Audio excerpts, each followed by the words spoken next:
Okay. What is the... I believe, first of all, it's the generosity of the people. The generosity of the Koreans, especially the protocols. We call it protocols, right? Or the one who assisted me here.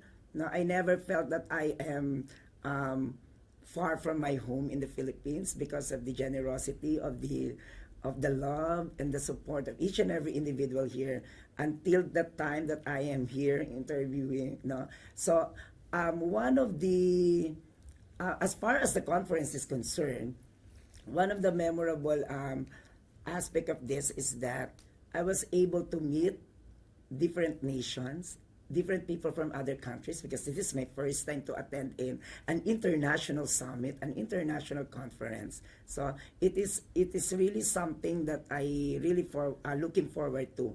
And then during the conference, when the chairman have his speech and the rest of the speakers, I believe that through this international peace summit, my mind was get into large scale of understanding about peace and understanding how, as a person, as an administrator, how can I be able to inculcate and share the love for peace for my students, for my community.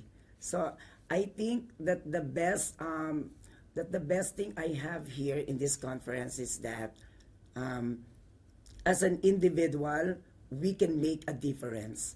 If every individual will make a difference in their community, peace will be achieved. Just like what the chairman says a while ago, and his story. No? He tells his story from youngster until the moment how important peace is, no? In every country, in every community. So I believe when I go back to the Philippines, I can also practice this and mentor many youngsters, many learners, many students to advocate for peace too.